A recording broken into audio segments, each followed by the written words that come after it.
Kita lanjutkan untuk pembahasan soal SKB nomor 26 sampai nomor 30.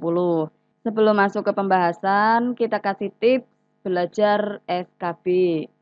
Yang pertama, sedikit tetapi rutin. Jangan kebut semalam, seperti halnya ketika makan. Kita mau makan sepiring, jangan langsung ditelan satu piring. Tapi, satu suap demi satu suap, satu sendok demi satu sendok, dinikmati, dikunyah, sampai kita menikmati rasanya. Sama seperti belajar, sedikit demi sedikit, tapi rutin. Nanti kita akan ingat apa yang kita pelajari tersebut. Ingat ya, jangan kebut semalam. Yang kedua, manfaatkan waktu untuk totalitas dalam belajar. Walaupun jadwal SKB diundur, tapi bukan berarti belajar kita juga mundur ya. Tetap belajar dari sekarang. Karena lawan-lawan dari teman-teman juga pasti totalitas dalam belajar. Jadi jangan sampai kalah. Yang ketiga, coba ulangi sekali dua kali soal yang telah kita pelajari. Jangan sampai tidak diulangi, karena dengan pengulangan maka soal yang sudah kita pelajari akan lebih tersimpan dalam ingatan kita.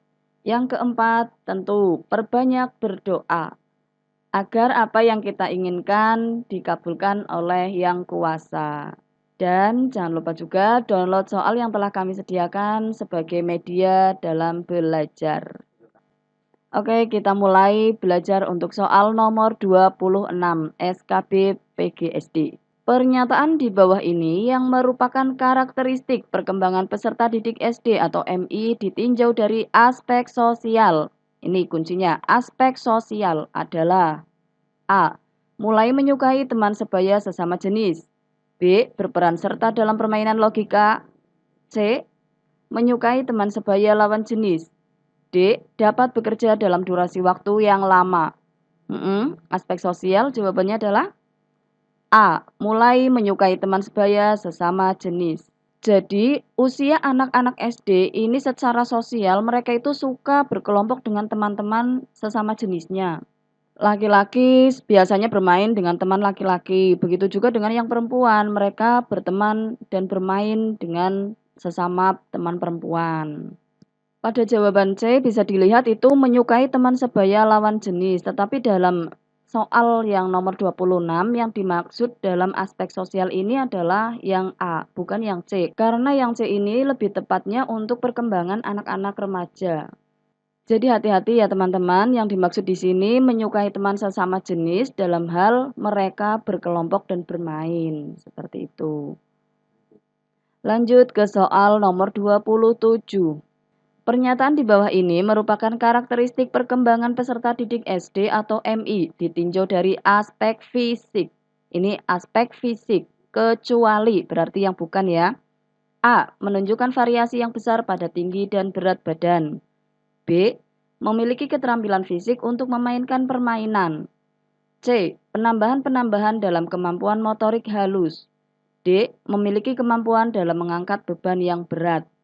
Ya, yang bukan melupakan perkembangan aspek fisik adalah yang D. Memiliki kemampuan dalam mengangkat beban yang berat. Ini perkembangan secara umum ya.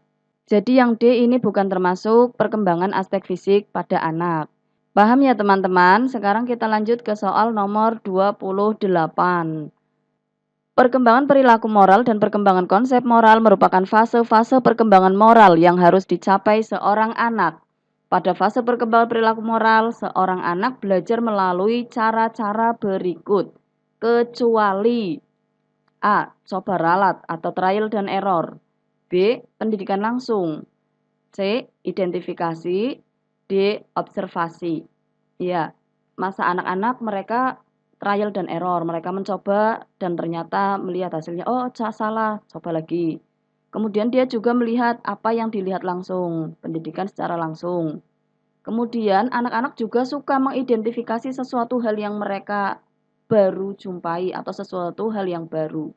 Sehingga di sini yang bukan cara-cara dalam belajar bagi seorang anak dalam perkembangan perilaku moralnya adalah yang D, observasi.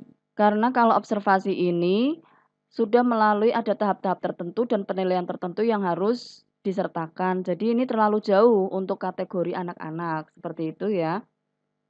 Soal nomor 29. Kreativitas merupakan salah satu karakteristik perkembangan intelektual siswa SD, yang artinya kemampuan untuk A.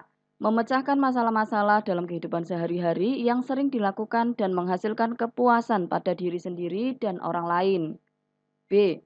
Penalaran yang menggunakan logika-logika yang dapat diterima oleh semua orang dan menghasilkan penyelesaian persoalan untuk mengambil keputusan.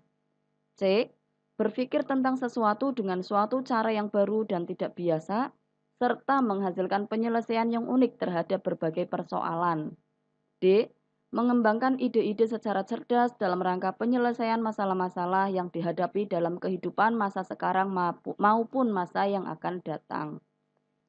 Jawabannya yang mana, teman-teman? Ya, yang C. Berpikir tentang sesuatu dengan suatu cara yang baru dan tidak biasa, serta menghasilkan penyelesaian yang unik terhadap berbagai persoalan. Inilah yang dimaksud dengan kreativitas bagi siswa SD. Lanjut ke soal nomor 30. Pada anak usia sekolah dasar sering disebut usia berkelompok. Pernyataan tersebut menunjukkan karakteristik perkembangan anak dalam aspek A. Sosial, B. Moral, C. Intelektual, D. Emosional. Ya, sudah jelas banget jawabannya adalah jawabannya adalah yang A. Sosial. Di sini jelas ya, usia berkelompok. Mereka suka dengan bersosialisasi dengan teman-temannya. Itulah video pembahasan soal tentang SKB PGSD dari nomor 26 sampai nomor 30. Jangan lupa subscribe, share, dan download soal-soalnya ya. Sampai jumpa lagi dengan video-video pembahasan soal yang lainnya. Semoga sukses selalu.